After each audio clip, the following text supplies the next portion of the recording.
Hello and welcome to Smoke ASMR reading. I am now on chapter 8. Let's get to it.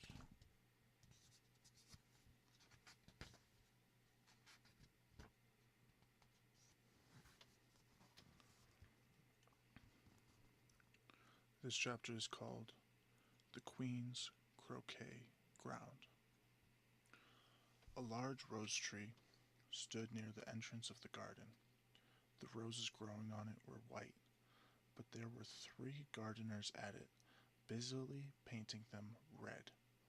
Alice thought this a very curious thing, and she went nearer to watch them. And just as she came up to them, she heard one of them say, "Look out now, 5. Don't go splashing paint over me like that." "I couldn't help it," said 5 in a sulky tone. 7 jogged my elbow, on which 7 looked up and said, "That's right, 5. Always lay the blame on others." "You'd better not talk," said 5. "I heard the Queen say only yesterday you deserved to be beheaded." "What for?" said the one who had spoken first. "That's none of your business, too," said 7. "Yes, it is his business," said 5, "and I'll tell him it was for bringing the cook tulip roots instead of onions." 7 flung down the brush and had just begun. Well, of all the unjust things, when his eye chanced to fall upon Alice as she stood watching them, and he checked himself suddenly. The others looked round also, and all of them bowed low. "Would you tell me, please," said Alice, a little timidly, "why you are painting those roses?" 5 and 7 said nothing, but looked at 2. 2 began, in a low voice, "Why, the fact is, you see, miss, this here ought to have been a red rose tree, and we put a white one in by mistake. And if the Queen was to find out, we should all have our heads cut off, you know. So you see, miss, we're doing our best, afore she comes to."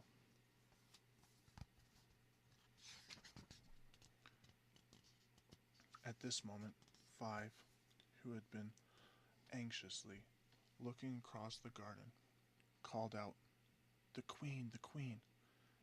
and the gardeners instantly threw themselves flat upon their faces.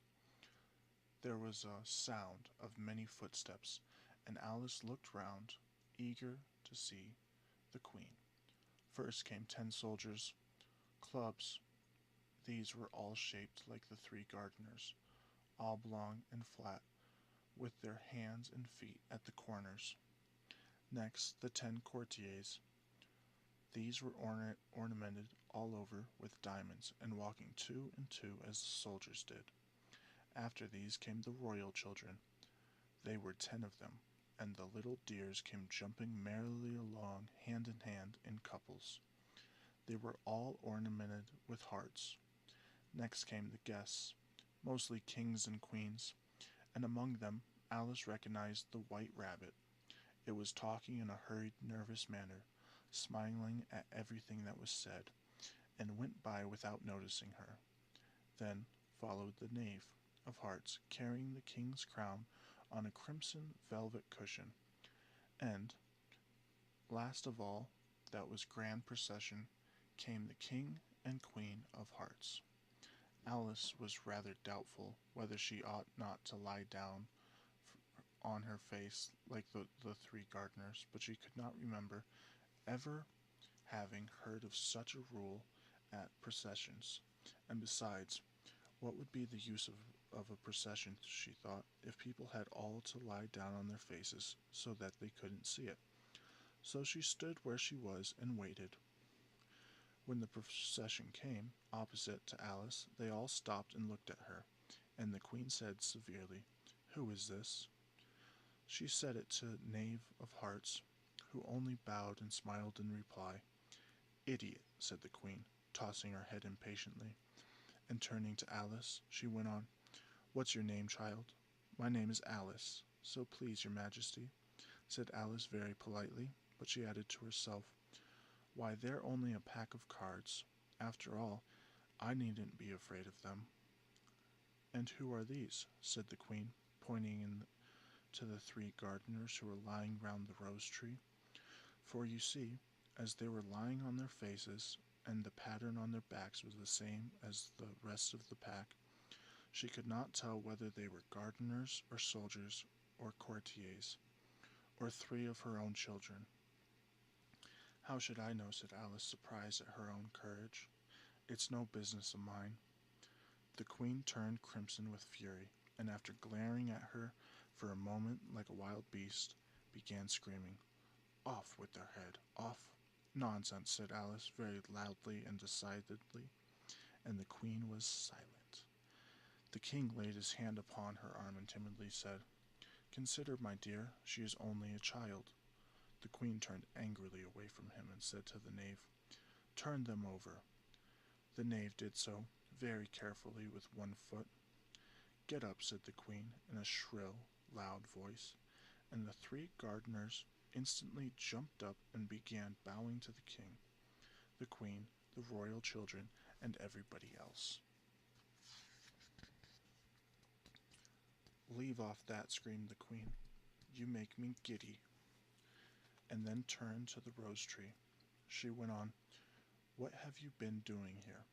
"May it please your majesty," said Two, in a very humble tone, going down on one knee as he spoke, "we were trying—" "I see," said the queen, who had meanwhile been examining roses. "Off with their heads," and the procession moved on, 3 of the soldiers remaining behind to execute the unfortunate gardeners, who ran to Alice for protection. "You shan't be beheaded," said Alice, and she put them into a large flower pot that stood near. The 3 soldiers wandered about for a minute or two, looking for them, and then quietly marched off after the others. "Are their heads off?" shouted the queen. "Their heads are gone, if it pleases your majesty," the soldiers shouted in reply. "That's right," shouted the queen. "Can you play croquet?" The soldiers were silent and looked at Alice, as the question was evidently meant for her. "Yes," shouted Alice. "Come on, then," roared the queen, and Alice joined the procession, wondering very much what would happen next. "It's a very fine day," said a timid voice at her side. She was walking by the white rabbit, who was peeping anxiously into her face. "Very," said Alice. "Where's the Duchess?" "Hush, hush," said the rabbit in a low, hurried tone. He looked anxiously over his shoulder as he spoke, and then raised himself upon tiptoe, put his mouth close to her ear, and whispered, "She's under sentence of execution." "What for?" said Alice. "Did you say, 'What a pity'?" the rabbit asked. "No, I didn't," said Alice. "I don't think it's at all a pity. I said, 'What for?' She boxed the queen's ears." The rabbit began. Alice gave a little scream of laughter. "Oh, hush," the rabbit whispered in a frightened tone. "The queen will hear you." You see, she came rather late, and the queen said, "Get to your places," shouted the queen, in a voice of thunder, and the people began running about in all directions, tumbling up against each other. However, they got settled down in a minute or two, and the game began. Alice thought she had never seen such a curious croquet ground in her life. It was all ridges and furrows. The croquet balls were live hedgehogs, and the mallets live flamingos, and the soldiers had to double themselves up and stand on their heads and feet to make the arches. The chief difficulty Alice found at first was in managing the flamingo. She succeeded in getting its body tucked away comfortably enough under her arm, with its legs hanging down, but generally, just as she had got its neck nicely straightened out, and was going to give the hedgehog a blow with its head, it would twist itself round and look up into her face, with such a puzzled expression that she could not help bursting out laughing, and when she had got its head down and was going to begin again, it was very provoking to find that the hedgehog had unrolled itself and was in the act of crawling away. Besides all this, there was generally a ridge or a furrow in the way wherever she wanted to send the hedgehog to, and as the doubled up soldiers were always getting up and walking off to other parts of the ground, Alice soon came to the conclusion that it was a very difficult game indeed.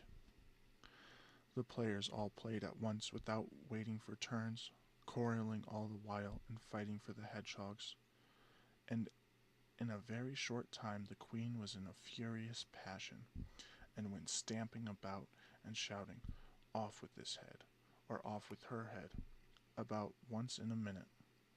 Alice began to feel very uneasy, to be sure. She had not as yet had any dispute with the queen, but she knew that it might happen at any minute. And then, thought she, what would become of me? They're dreadfully fond of beheading people here. The great wonder is that there's any one left alive. She was looking about for some way of escape, and wondering whether she could get away without being seen, when she noticed a curious appearance in the air. It puzzled her very much at first, but after watching it a minute or two, she made it out to be a grin, and she said to herself, "It's the Cheshire Cat. Now I shall have somebody to talk to." "How are you getting on?" said the cat, as soon as there was mouth enough for it to speak with. Alice waited till the eyes appeared, and then nodded. "It's no use speaking to it," she thought, "till its ears have come, or at least one of them." In another minute the whole head appeared, and then Alice put down her flamingo and began an account of the game, feeling very glad she had some one to listen to her. The cat seemed to think that there was enough of it now in sight, and no more of it appeared. "I don't think they play at all fairly," Alice began, in a rather complaining tone, "and they all quarrel so dreadfully, one can't hear oneself speak, and they don't seem to have any rules in particular. At least, if there are, nobody attends to them, and you've no idea how confusing it is, all the things being alive.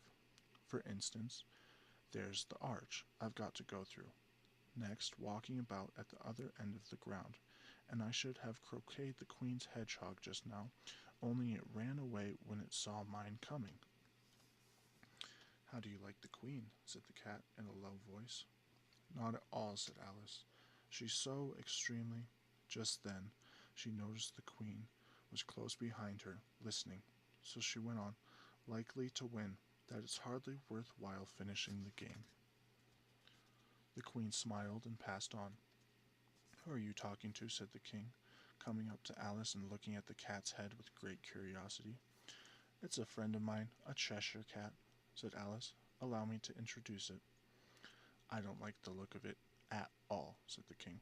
"It may kiss my hand if it likes." "I'd rather not," the cat remarked. "Don't be impertinent," said the king, "and don't look at me like that." He got behind Alice as he spoke. "A cat may look at a king," said Alice. "I've read that in some book, but I don't remember where." "Well, it must be removed," said the king, very decidedly, and he called to the queen, who was passing at the moment. "My dear, I wish you would have this cat removed." The queen had only one way of settling all difficulties, great or small. "Off with his head," she said, without even looking round or pausing. "I'll fetch the executioner myself," said the king eagerly, and he hurried off. Alice thought she might as well go back and see how the game was going on, as she heard the queen's voice in the distance screaming with passion. She had already heard her sentence 3 of the players to be executed for having missed their turns, and she did not like the look of things at all, as the game was in such confusion that she never knew whether it was her turn or not. So she went off in search of her hedgehog. The hedgehog was engaged in a fight with another hedgehog, which seemed to Alice an excellent opportunity for croqueting one of them with the other.